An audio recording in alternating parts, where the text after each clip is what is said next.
Good morning. Pastor Mike, Ascension Lutheran Church, Wichita, Kansas. For the past several weeks, I've been sharing with you the 5 rules of gardening my father taught me. You also probably realized early on that these rules also have application for the gardening of your soul. So, one last time, the 5 rules are: don't get rid of your seed corn. There's no use watering last year's crops. Feed the soil and the soil will feed you in return. Rain is not something you should always come out of. And 5, God doesn't settle all accounts in October. Obviously today, I want us to think about rule number 5. God doesn't settle all accounts in October. This is the hardest one to learn because we so desperately want God to settle accounts. Here's what I mean. My uncle was a dairy farmer. I sympathize with dairy farmers.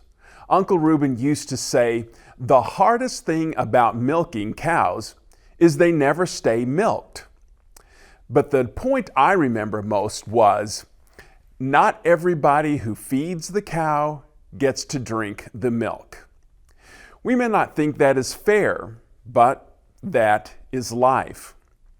One of the biggest advertising myths today is the people should get what they deserve line. In general, I despise lawyers who advertise. We help you get what you deserve, they say. In a wreck? Need a check? In my opinion, a lawyer who advertises just wants to profit off of someone's tragedy or loss. The truth is, by the time the lawyer takes his cut of the check, you're probably no better off in most cases than if you had negotiated with the insurance company yourself. The hard fact of life is that you don't always get what you deserve. Life is not always fair, and bad things happen to good people. There are no guarantees. None of us, not the best or the worst of us, can be sure how things will turn out in life. Ever get stopped for speeding when other cars were passing you left and right?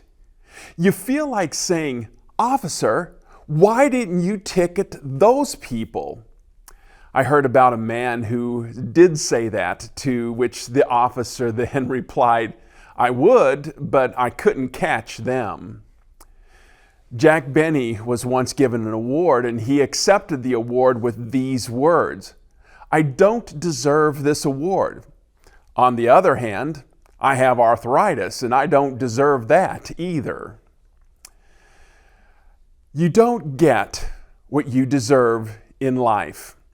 Disease, like snowfall and sunshine, falls on the just and unjust alike.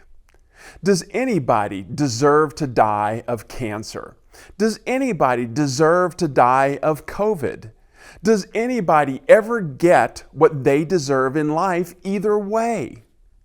Novelist Leo Tolstoy based his work, The Death of Ivan Ilyich, on precisely this theme.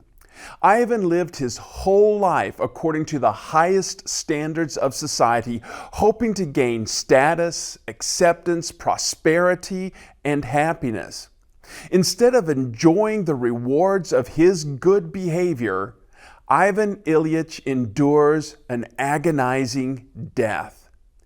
In his suffering, he cries out in effect, "Then what does this mean? Why? It can't be that life is so senseless and horrible. There is something wrong. This shouldn't be happening to me. Maybe I did not live as I ought to have done, but how could that be when I did everything so properly? How could a God of love and justice rule over such a messed up world?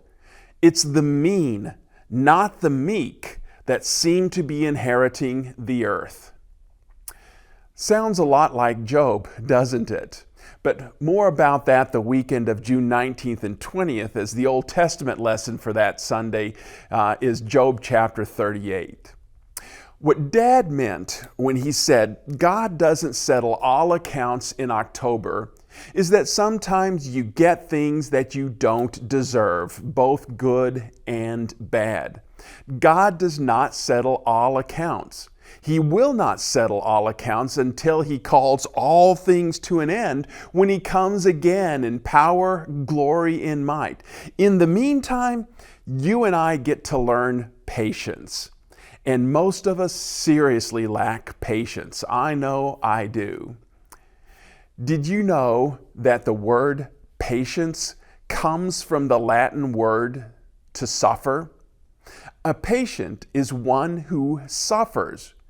We are all patients in life. We all suffer lack of appreciation, lack of credit, lack of glory, and so forth. It is those undeserving treatments that often teach us just how much patience and hope there really is in us. The poet Henry Longfellow was devastated by the news that his son had been wounded serving in the Army of the Potomac during the Civil War. He had been taken to a hospital, which was extremely bad news. During the war, you only had about a 2% chance of dying on the battlefield, but a 75% chance of perishing after treatment in the hospital. In his agony, Longfellow wrote, "I hear the bells on Christmas Day their old familiar carols play, and in despair I bowed my head. There is no peace on earth, I said, for hate is strong and mocks this song of peace on earth, goodwill to men." Then pealed the bells more loud and deep. God is not dead, nor doth He sleep. The wrong shall fail, the right prevail, with peace on earth, goodwill to men. Longfellow is reminding Christians that we already know how it all turns out. God is in charge of life, not evil, and in the end, we win. This is not optimism, this is hope. There's a huge difference between optimism and hope. Optimism is a moral energy that is insufficiently demanding. Optimism only requires a belief that things will get better, which is why our culture, immersed as it is in selfish pursuits and private pleasures, is awash in optimism, with our feet firmly planted in midair. Hope does not demand a belief in progress. Hope demands a belief in justice, a conviction that the wicked will suffer, that wrongs will be made right, that the underlying order of things is not flouted with impunity as the godless left is doing in the United States. Hope looks to the eternal, the almighty, the ground of all being. Hope is the belief that what little contributions and differences I make in my life have enduring and cumulative consequences because they are connected to deeper roots, the deeper roots of faith. I was told a story by a chaplain who served at a retirement community. He would make pastoral visits on the residents, but how does one provide pastoral care to people in late-stage Alzheimer's or to a non-compos mentis man? His method was to play guitar and sing songs. One day he was visiting a lady who had a brainstem stroke and was virtually comatose. He began singing the song, "Great is Thy Faithfulness." Suddenly, the lady started grunting and gurgling. He called the head nurse in because he thought that maybe this lady was having another stroke. The head nurse was skeptical because she had not shown any reaction since the stroke. She came to the room anyway. Again he started singing, "Great is thy faithfulness." And again the woman started grunting and seemed to be trying to sing.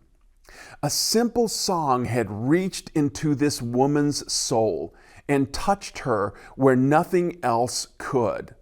The chaplain said, "I had no idea how deep the roots of faith go down."